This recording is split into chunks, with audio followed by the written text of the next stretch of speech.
Hello, this is Tony Heller from RealClimateScience.com with some off-the-charts junk science by National Geographic. They published this article 2 years ago, off-the-charts heat to affect millions in U.S. in coming decades.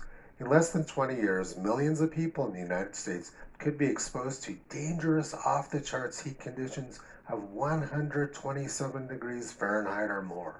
And they published this map, Dangerous Days Ahead, showing there was going to be a huge increase in the number of very hot days, particularly in the eastern half of the United States.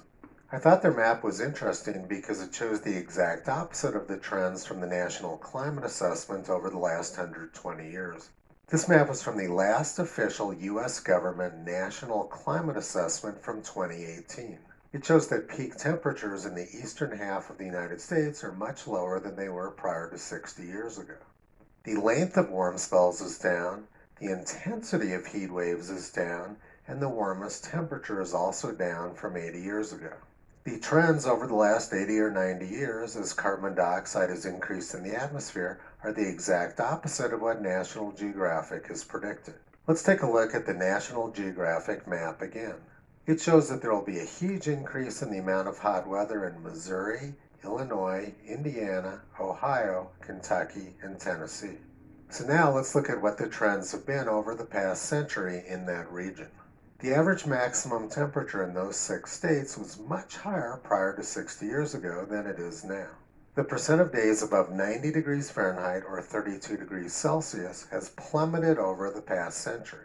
And it's the same story with the percent of days above 95 degrees Fahrenheit or 35 degrees Celsius. They're much less common now than they were prior to 60 years ago.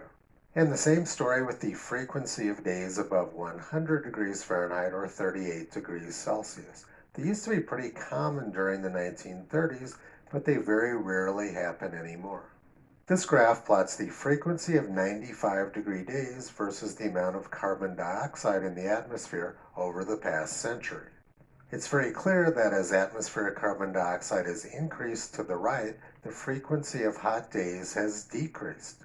The argument being made in the National Geographic article is that increasing carbon dioxide causes more hot days, but the trend is the exact opposite of what they're claiming. The great American physicist Dr. Richard Feynman said, "It doesn't matter how beautiful your theory is. If it doesn't agree with experiment, it's wrong." National Geographic published an article designed to scare the readers into believing that they're going to burn up. They included this very detailed map, but there's no factual basis to what they're saying.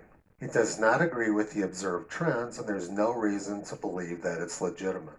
In 1988, Dr. James Hansen of NASA started the global warming scare before Congress with some very similar predictions.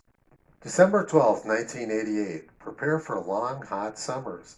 If you liked last summer's record temperatures, you're going to love the 1990s, says James Hansen, the NASA scientist who during congressional hearings on the Midwestern drought linked greenhouse warming to the heat wave.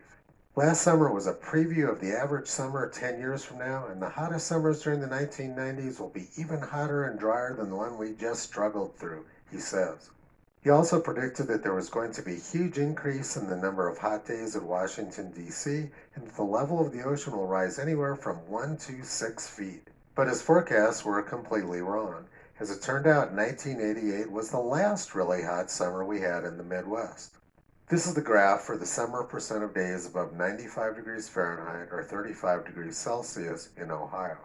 Summers since 1988 have generally not had a lot of hot days, and over the past decade, it's been close to a record low.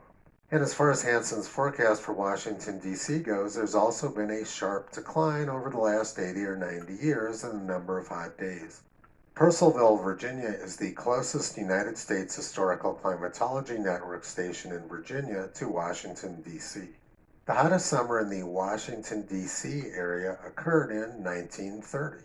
There's been a strong downward trend in the number of hot days at Purcellville for at least 110 years. Summers in the United States used to be much hotter, and heat used to kill a lot of people.